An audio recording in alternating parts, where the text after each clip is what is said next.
সময়ে তাকায় দেখেন বাজার ঘাটগুলো এখন বিএনপির দখল, ঠিক কিনা বলেন?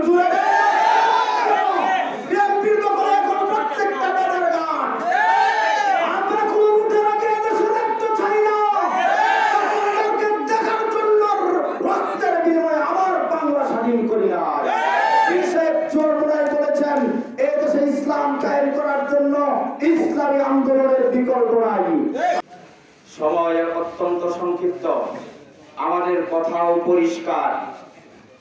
আমরা গত 54 বছরে বাংলাদেশের স্বাধীনতার পর থেকে যাদেরকে ক্ষমতায় রেখেছি তারাই প্রত্যেকে জুলুম, নির্যাতন আর নিপীড়নে এ দেশকে শাসনের নামে শোষণ করেছিল। আমাদের প্রজন্ম, আমরা যারা 90 দশকের পরবর্তী সময়ে পৃথিবীর আলো বাতাস দেখেছি, তারা এদেশে আজ পর্যন্ত ইনসাফ কি জিনিস দু চোখে আমরা দেখতে পাই নাই। সংগ্রামী সাথী ও বন্ধুগণ, আমরা আওয়ামী লীগের ইতিহাসও জানি, আমাদের বাপ দাদারা আওয়ামী লীগের ইতিহাস জানতো।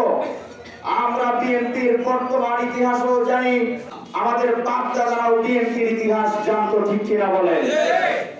আমাদের বাপ দাদারা তৎকালীন আওয়ামী সরকার এবং আওয়ামী লীগের দূষরদেরকে কম্বল চুর হিসেবে চিনতেন, ঠিক কিনা বলেন?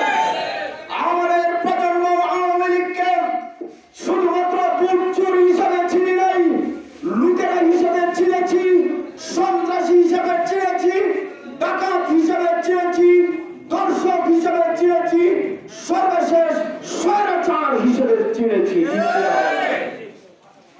সংগ্রামী সাথী ও বন্ধুগণ, গত 15 বছরে এই বাংলাদেশে কি কি ঘটেছে আপনারা সকলেই জানেন।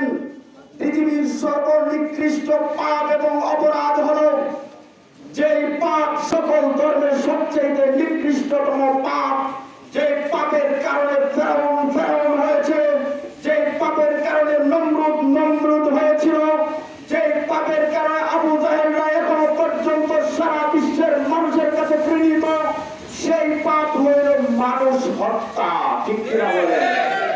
আমরা গত 15 বছরে পিলখানা হত্যা দেখেছি, যে গণহত্যায় আমার দেশের সকল বুদ্ধিজীবীদেরকে, সকল দেশপ্রেমীদেরকে একসাথে করে রাতের আধারে হত্যা করা হয়েছিল। আমরা আলেমদের রক্ত ঝরতে দেখেছি, ওই তো এখনো পর্যন্ত শাপলা চত্বর আমাদেরকে হাঁকিয়ে ডাকে, ওই দেখো 13 সালে আমার ভাইয়ের রক্তে শাপলার রাস্তা রঞ্জিত হয়েছিল। আমরা শুধু শাপলা চত্বরের কথাটাই যদি একবার চিন্তা করে দেখি, যে আলেমরা কোরআনের দর্শ দেন, যে আলেমরা প্রতিদিন বাংলার 3.5 লক্ষ মসজিদ থেকে আযানের ধ্বনি দেন, যে 3.5 লক্ষ মসজিদ থেকে সমাজকে পরিবর্তনের জন্য বার্তা পৌঁছান, সেই সমস্ত আলেমদেরকে নির্বিচারে রাতের আধারে হত্যা করা হয়েছিল, ঠিক কিনা বলেন? আমরা দেখেছি মোদী বিরোধী আন্দোলনে আলেমদের এবং মাদ্রাসার ছাত্রদের রক্তের ঢাকার রাজপথ রঞ্জিত হয়েছিল। আমরা দেখেছি 21-এর আন্দোলনে বাংলাদেশের জনগণের মানুষের রক্তের রাজপথ রঞ্জিত হয়েছিল, ঠিক কিনা বলেন? সর্বশেষ